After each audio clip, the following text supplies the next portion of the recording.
Thank you so much, Sean, for the introduction. And I would like to say thank you so much to this amazing panel who's joining us today to talk about this topic. So I'm Erin Kristyniak. I oversee global partnerships for Partnerize. And I couldn't be more excited to be able to present these panelists today to talk about how the affiliate space is changing and how you can really optimize and grow with specifically CSS and closed user group partnerships. And what does that really mean for your programs and how do you optimize effectively?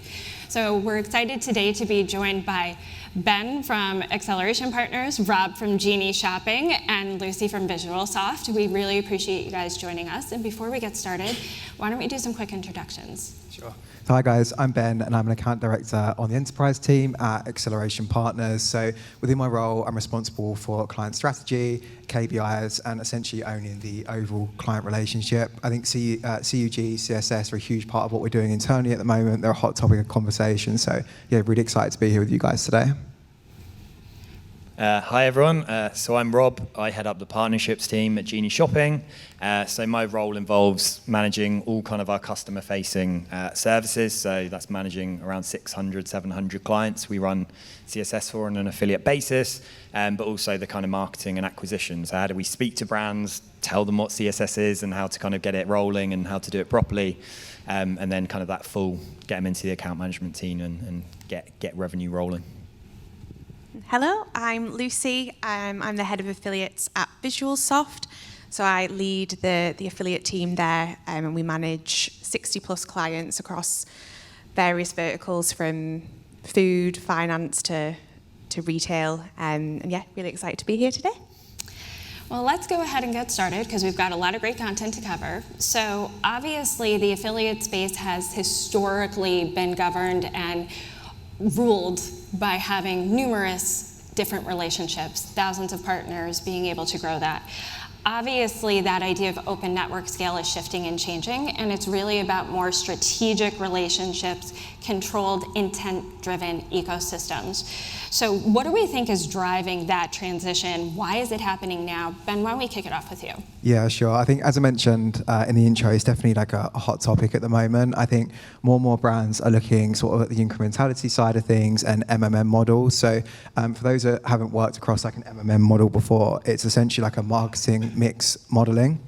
And what it does is it looks at all the paid, all the paid media channels within a client's brand, and then it makes some assumptions based off of their incremental contribution. And then one thing that we've seen over the last year or so is that CUGs fare really well within those MMM models, so it's increasing investment and they're becoming a bigger part of what our brands are doing. I think there's definitely less focus on sort of what's being reported and more on what's being delivered. So more of a shift away from revenue, more towards margin contribution also. And I think one other thing that sort of ties well within the sort of the CUG space are LTV metrics. So I think looking at essentially the value beyond the initial conversion. I think if we look at the value of the first conversion from a CUG partner, it would look relatively similar to what we're seeing elsewhere. But when we look at the lifetime value, it's super high. So I think if you look at it from like a consumer perspective, for example, if you've gone to the effort to go to one of these CUG partners, get authenticated, find a brand, hopefully some sort of value add, you then go through and purchase, you're more likely to go through and purchase again and again if you've had a positive experience within that CUG because you've gone to all that sort of initial effort. So yeah, I think MMMs and sort of the LTV metrics are really playing well into the CUG space. Rob, what about you?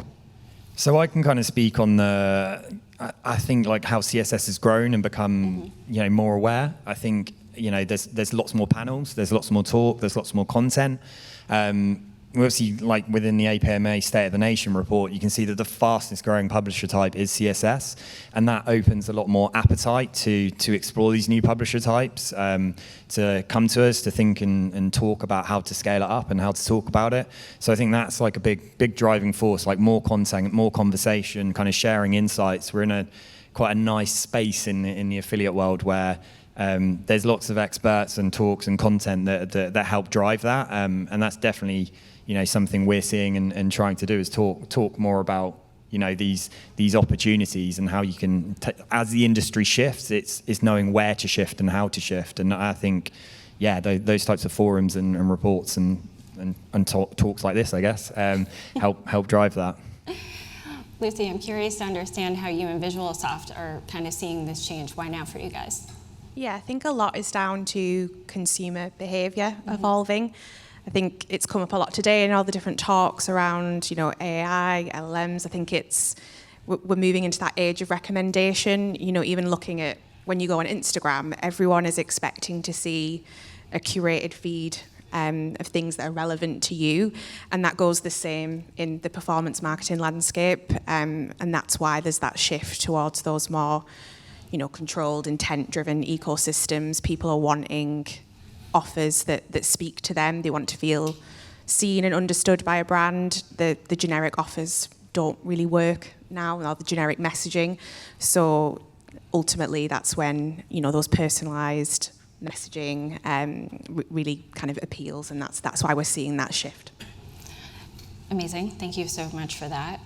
And obviously, we're talking about closed user groups, but obviously, Rob, as you've said, and we've seen from industry data, CSS is continuing to grow. It's an incredibly integral and important part of an affiliate program. But obviously, CSS comes out of a unique background from regulatory and search market changes, and obviously how it's impacting the affiliate channel is very different now. But this is about sophistication. How do you guys work with that? And so how are brands, and I guess we'll talk to Lucy and Ben kind of first, and then Rob, would love to get your commentary as well. But how are brands and agencies such as yourself using CSS not just from this idea of an efficiency perspective, but as a strategic partnership, a strategic source of consumer intent and acquisition? So Lucy, why don't we kick it off with you? Yeah, sure. So I think really it's about using CSS as a strategic lever for visibility. I think it's a hot topic at the moment, actually, with one of our new clients. Lucy in the audience here can attest to that. So we've just onboarded a client. They're quite new to the affiliate space, and we've actually had to bring on our own internal PPC team at VisualSoft onto a call with this new brand's internal PPC team, because there's conflict over whether we should bring on CSS to the affiliate channel. And it's really being able to explain to them that there's no competition here. It's ultimately going to maximize your visibility in the space. So I think, it's about using CSS strategically for that visibility and acquisition piece. And there's no fighting between the CSS and direct paid search activity. So I think there's definitely been a lot of conversation around that at the moment, around how we can use CSS as that addition to a brand's paid search activity. Ben? Yeah, I completely agree with what Lucy just mentioned. I think I've definitely been guilty sort of early in my career considering maybe a CSS partner just to be something that you switch on, and it becomes like this always on revenue stream. So maybe you just give them like a CPA target or a CPC target and say, off you go, which is obviously not the best way of working. So I think my approach and potentially the industry's approach has changed over the years. So completely agree with you, Lucy, like making them a strategic partner, sending promotional plans, voucher codes, any updates on the business, information on SKUs, SKUs by margin even. So anything you can provide the CSS partners with to make their bidding strategy smarter will result in better outcomes for the brand that you're working on. And I think, again, just sort of leading on from your point, Lucy, around like brand education. I think working agency side, one of the main pieces of pushback that I get is from the paid search teams, client side. So they're often either scared to work with CSS partners, they're worried they're going to take their job or it's going to interfere with what they're doing, which is certainly not the case. So I think it's just about educating them on terms like how CSS can supplement what's going on elsewhere. I think the cost conversation is also important to have. Rob can probably speak to this a bit better than me, but I think CSS partners normally have like a lower CPC price than working with Google directly, because Google will add their margin on top of that. So they're super cost effective when we look at it that way. Yeah, so I think you'd still be surprised how, I think we see this in our data that, actually not every brand is using CSS, and there's still this skepticism about actually, I need to get signed. As soon as you say the word PPC, alarm bells goes off. Do I need to talk to my marketing manager? Do I need to talk to the PPC team? You'd be surprised how many brands still don't do it. And you'd be surprised how many brands will do it, but still act like a normal publisher type, And I think that's actually a really interesting competitive edge. I think we've had a lot of talks earlier about, understanding the value of your partners, where they are in the funnel, how much value they do drive, right? You do that. Your marketing mix, your budgets, your ROAS, they're all set in accordance to getting that data. And then you're, okay, yeah, cool, I'll do a CSS, I'll go live with it. And then you go, well, they're in the affiliate channel because they're being tracked through that, so I'll set it up and do it that way. And don't budget it properly and don't do it strategically. So there's a huge advantage still to be had. And I think the big thing there is, as an agency or if you're, a network person, don't gatekeep that conversation. Open those conversations. Let us come in, and we love collaborating with these PPC teams, right? We love talking about this overall mix, because we're not just trying to. That's the way the affiliate channel grows, I think. We've got to open our doors. We've got to try and get in the entire conversation, the entire budget conversation. We are Google Shopping in the affiliate channel. We're the best of both worlds. So I think opening the conversations up, setting the right commercials, starting to get these things in place. And like I say, you'd be surprised how many brands still don't quite have that trust. And I actually say it's a huge advantage if you can take those steps, open those doors, have those conversations. Yeah, it's definitely still a game changer. Makes tons of sense. And to shift gears a wee bit, so we're also talking about closed user groups. So, Ben, Lucy, these closed user groups create a very different type of audience, a very engaged, high intent type of audience with incredibly rich data. So what are you seeing with those closed user group environments, and how are they differing from some of your traditional affiliate traffic, and in terms of conversion, loyalty, and ultimately consumer value? Yeah, definitely. I think when we look at affiliate traffic overall, and particularly maybe 5-10 years ago, when a sale is made, it's almost considered anonymous, particularly if a user is purchasing without any type of login or any digital footprint, which obviously isn't super valuable, but back then it may have been.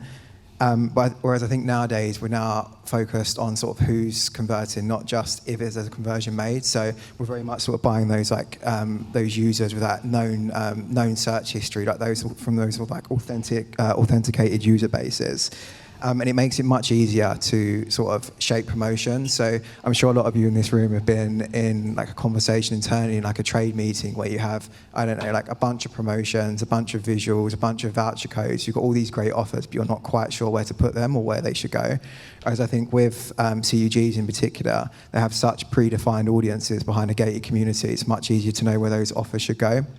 And I think due to sort of the first-party data that these guys collect, it's a lot easier to trigger those offers as well. So rather than just blanketing those offers to everyone, maybe we can be a bit more targeted with it. So, for example, targeting a user that shopped for a competitor site, or maybe targeting a user that's purchased on your own site for a different product you're looking to upsell. So, I think they're probably two of the most valuable ways that we're sort of looking at CUGs at the moment.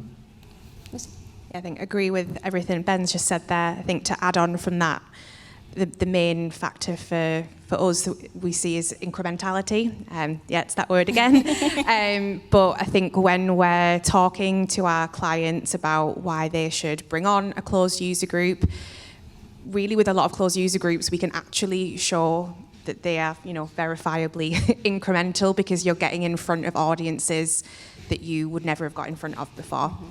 And then to follow on from that, it's then the lifetime value piece, because you've then captured that user, and then they then know that they can go back to that trusted, gated environment and get those offers again. So I think, one, you're bringing in those new customers, and then that loyalty, lifetime value piece, I think that's where closed user groups, really differ. And I think student closed user groups, and as an example, Blue Light Card are perfect examples of that, where you'll have people that only exclusively use, say, Student Beans or Uni Days or a Blue Light Card to go and find their offers to then shop. So I think that's where they fundamentally differ from other affiliates. So something each of you guys has actually mentioned already is this idea of the blurring between some of the different channels. So Rob, you mentioned it, we want to be able to talk to the paid search teams.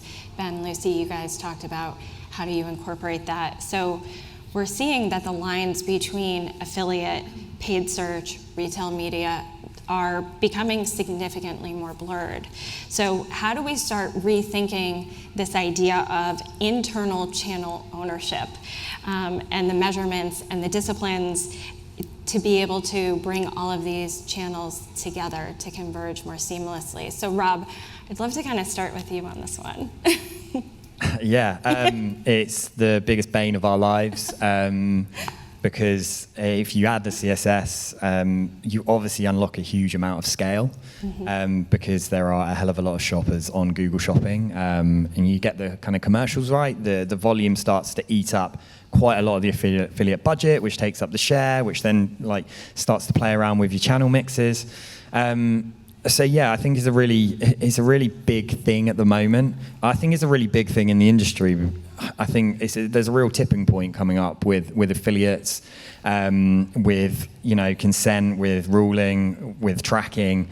I think is a big topic we all need to be transparent about, because us as a publisher, we can only do what the transactions are feeding back. We can only work with stuff when we get these conversations with the brands who share the stuff. So yeah, you've got to set the system up, set the robustness, and understand how the tracking's working. But for CSS, there's this the beauty of it is that you can target locations, you can target postcodes, you can do incrementality tests in the sense of excluding postcodes and measuring it in a really, really simple way, which massively debunks that conversation.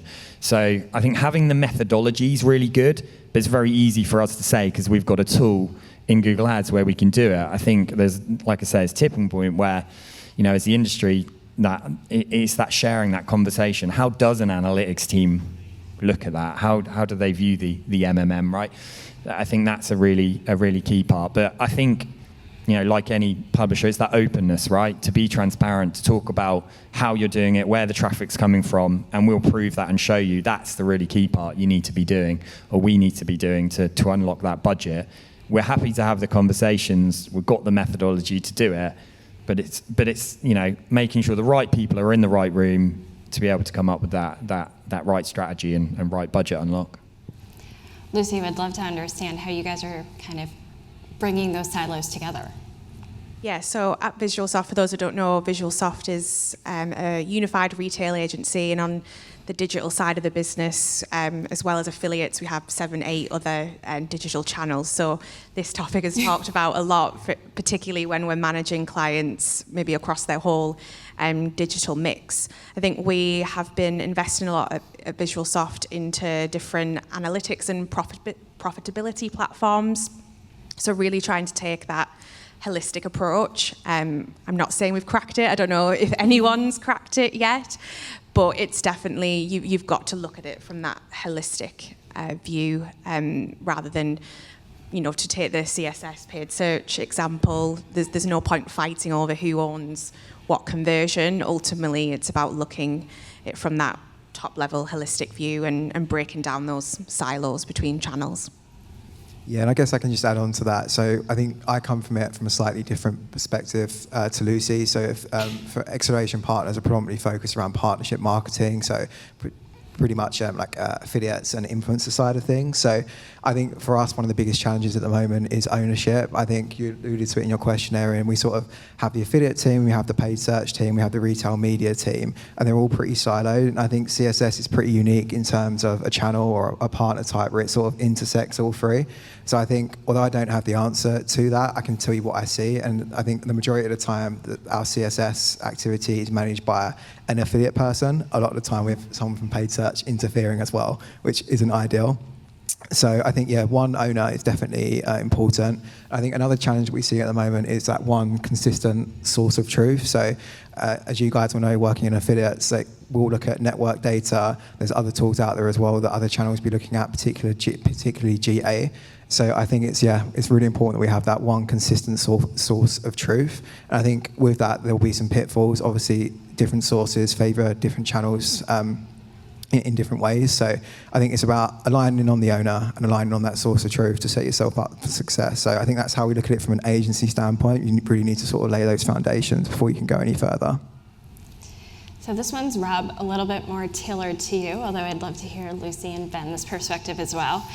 But obviously, automation and AI are really shifting bid management and those strategic initiatives and decision. So how is AI helping you guys define how you're managing against these campaigns? And where does the human element still fit in as well? Yeah, we couldn't go in the panel without mentioning AI.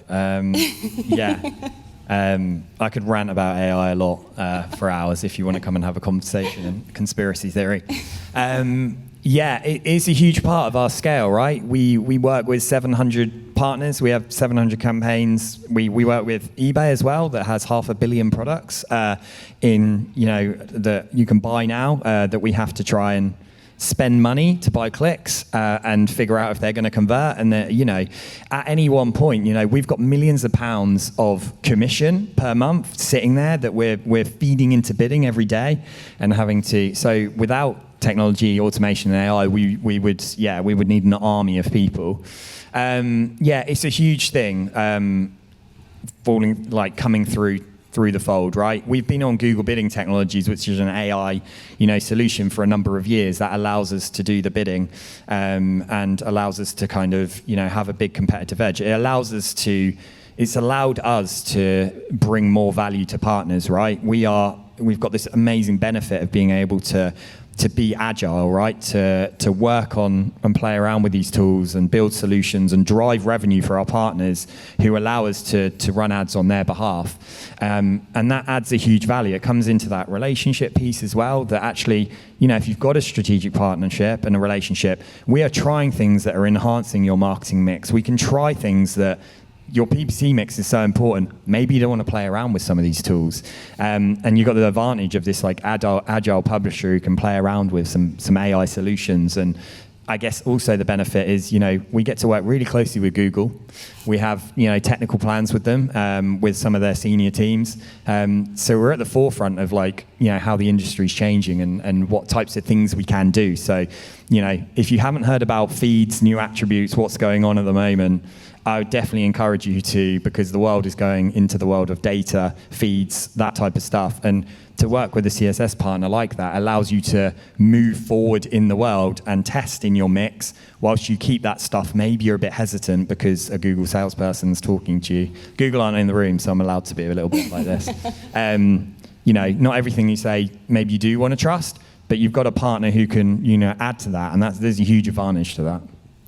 Well, I guess from an agency perspective, Lucy, when you're hearing Rob kind of talk through this, how they're leveraging AI and the human relationship element, where does the human element come in when you're managing through this? Yeah, I think as agencies, ultimately our key role when we look after a brand's affiliate program is to be an extension of that brand. We need to, be trusted to them. So I think really you can't use AI for that. You can't use AI to maybe understand your point of contacts, personal ambitions, their journey to where they've got to. So I think really it's that, the core of that relationship building element. And I think also emotional intelligence as well. AI obviously does not have that. So I think that's, a key element that we still need to rely on and keep alive. Yeah, I completely agree with you. I think from the way that we're looking at it internally at the moment is that AI is great at figuring out what's happened, whereas the humans still come into play in terms of why it's happened. So AI is great for looking at large data sets and in Rob's case, probably bid management, optimization and things like that. But I definitely think there's still a need for that human voice and that human element. And if anything, it shines through even more now and becomes sort of even more valuable.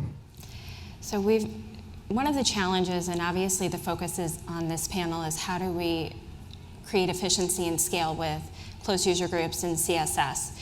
But how do we balance efficiency and scale with those relationships so that way it's not impacting the integrity of the results, the audience, and ultimately the long-term economics?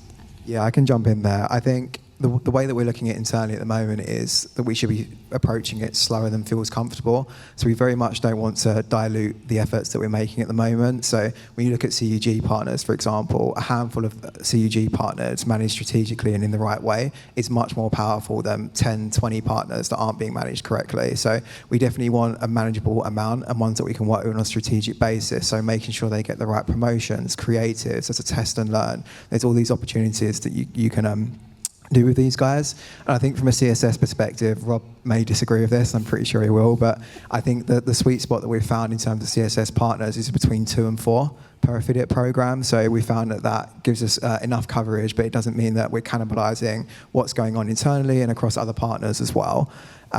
So yeah, just quality over quantity, don't go too fast and don't dilute what you're doing. Rob? Yeah, you should only work with Genie Shopping.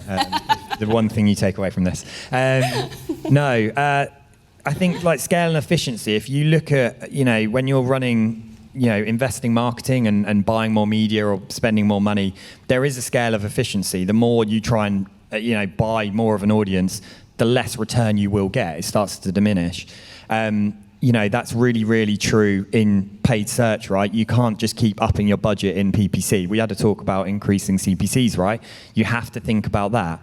CSS is this beautiful sweet spot where it is really efficient at the start, right? Because you're bringing, you're launching campaigns without affecting your own campaigns, right? And you're able to scale up at a lower rate and find all this share and all this volume. It's really efficient to start with, and that's a huge advantage if you think about your marketing mix and how you can almost free up some spend or drive more volume at a cheaper rate or a cheaper cost of sale. Balances your mix out a little bit. So there's a really nice sweet spot. When you start to get into the number of partners, etc., there's obviously a mechanism whereby you can go and work with the CSS.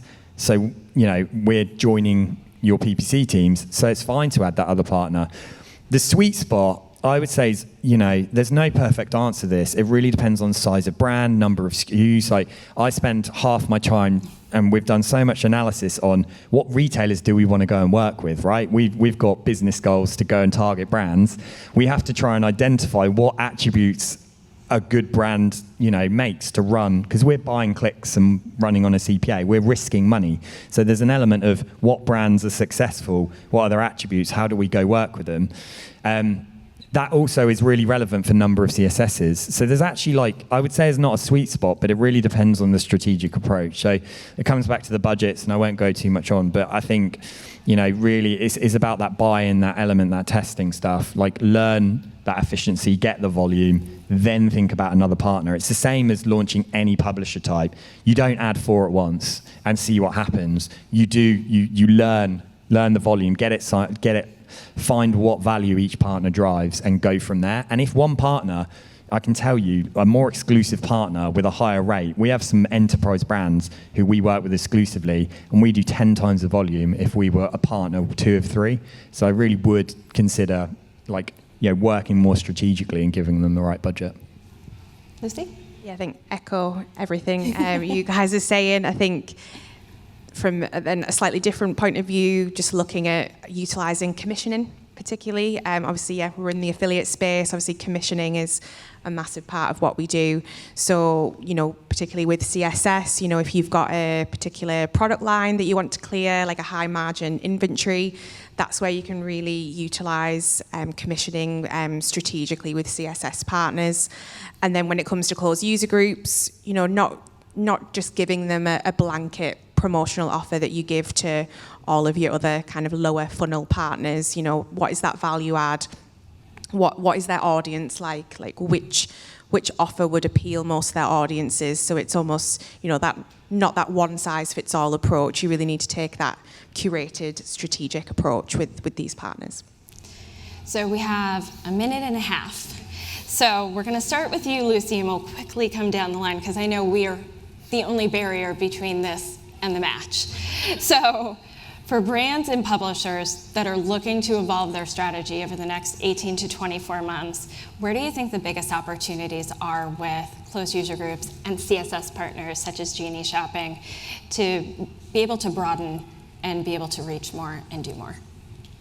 Yeah, I think to echo what I just said from the last question. It's really taking that curated approach, and also, you know, looking at, right, what are my key personas? So obviously from an agency point of view, we'll look at a brand and kind of identify, say, a select number of key personas, audiences that resonate most with that brand. And then it's looking at, right, where can I align those personas with the right partner type? So, and that's the same for CSS and CUG. It's making sure that the types of partners that you recruit in that area, make sure they align with the brand and are going to work right for you. 30 seconds, guys. Oh my word. Yeah, have an open conversation, bring us into the wider mix, get the right budget in place, and work with Genius Shopping. Yeah, and just add to that, I think just being strategic, focusing on quality over quantity, and making sure you've got the foundations right, whether it be tracking, ownership. I think that's super important. Well, listen, guys, unfortunately, we have literally run out of time. So if you do have additional questions, please feel free to find any of the amazing panelists. I'd like to thank you guys so much for joining us, and thank you guys so much for being in the room.